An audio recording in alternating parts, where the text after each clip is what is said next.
creates a temporal distortion. But immersion is a pleasurable experience. It's all associated with good feelings. That's why game industry, they're always saying, this is the most immersive game ever, because they know we want that, we like it, we enjoy it. So it's often associated with pleasure. And the idea is that a good game, a pleasurable game, is an immersive game. Happy. But with that comes guilt. Because I can't believe I played for 6 hours straight, doing this or doing that. Because especially in something like video games, where it is meant for play, we often at times, after playing for a bunch of hours, getting really immersed into it, we come out going, I can't believe I just did that. I am feeling so guilty. I should have done some other work. You get really upset, right? All right. Some of you have it here. Okay. Video game immersion. So, what does it mean to get immersed into a video game? All right, well, when we think about video game immersion, we must recognize that we are engaging in a mediated experience. So, it's not just like a book or a novel where an author is telling us a story. We are a participant in that. We are a participant with that experience. And in addition to that, video games, unless you're in China, I guess, and you get paid for it, or you're one of those poor people who have to test games, sorry. Right? I know what that's like. I had a friend who did that. It is not a fun job. It sounds fun, but you try playing Barbie racing for 14 weeks straight. 8 hours a day. Crazy! It's meant to be playful. It is meant to be an enjoyable experience, and so it's designed as an entertainment medium. And an interesting concept that comes with that is this notion of the magic circle, which comes to us from play theorist Johann Huizinga. And the notion is that we know what it's like when we're not playing, but when we enjoy it and get into a game, we enter into kind of what's called a magic circle, where we're kind of in a separate reality, where the normal rules don't apply. You can't normally punch somebody. Normal. But you can in a video game, right? That's what street fighting games are based on. So you kind of enter into that. And Magic the Gathering is a good example of that too. It's very different standing outside and watching people play when you're actually playing yourself. In addition to that, video games are distinct in the sense that they are always involving a game system. And this game system has rules, it has guidelines, it has expectations. It has its own technology. It's associated with it, and it is very interactive. I'm going to just jump through these because I'm running long.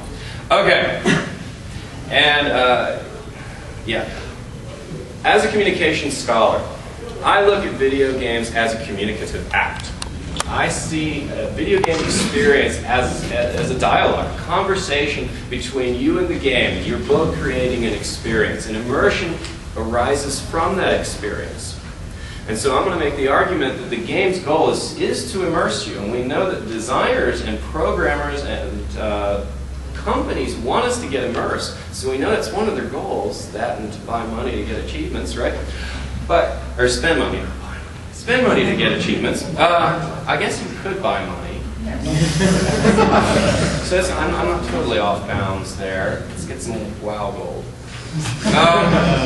So I would argue, and my research is centered in understanding video game immersion from the perspective of rhetoric, which is how we use language to affect others. So we often hear the term rhetoric thrown around in political speeches. We're going to hear it a lot in the next coming year with the elections and everything.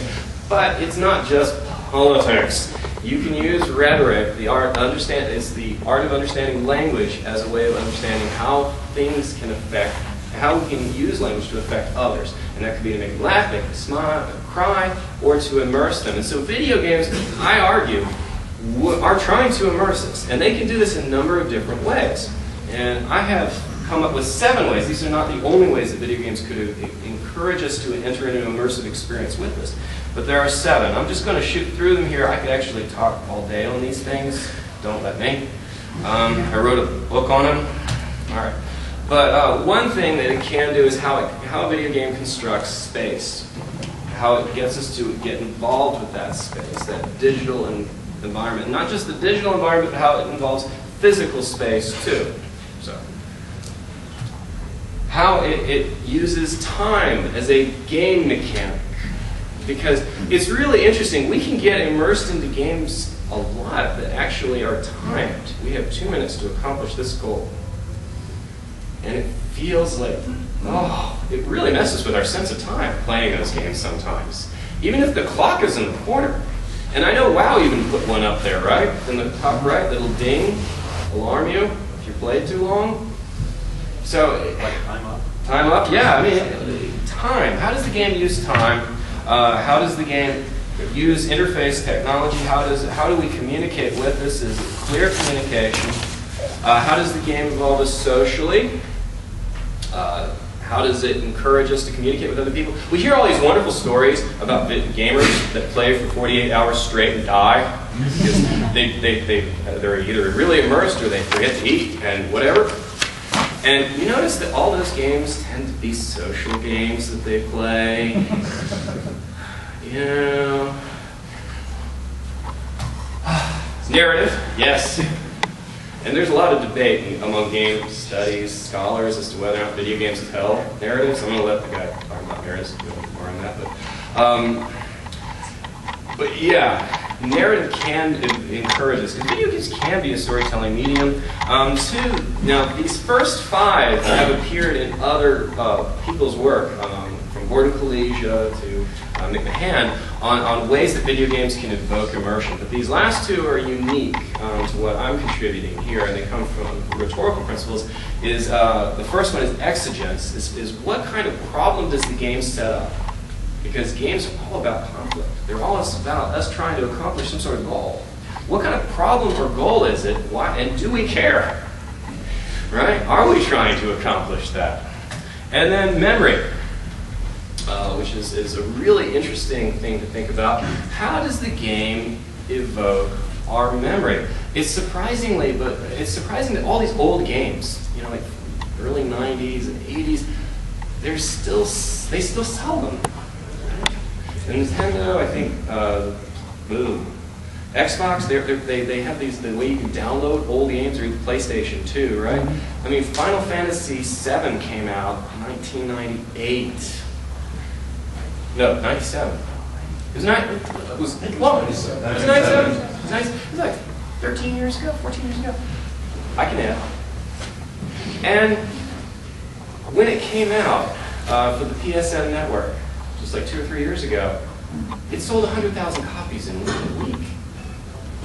That first week, why are people playing Final Fantasy VII? We're up to 14! There is a bit of nostalgia in playing some of these old games. And sometimes when we play them, it evokes that memory. It helps us to immerse ourselves in it, not just in video games. My wife has a game called Triominoes. Have you ever played that? She played that game with her great aunt right before she died. She loved this one. Getting all teared up. She's talking about the story. But every time she plays this game, she remembers playing with her great aunt. And it evokes those emotional memories. It really helps her get into the game. Okay, I'm going to stop there. Okay, thanks, John. Thanks.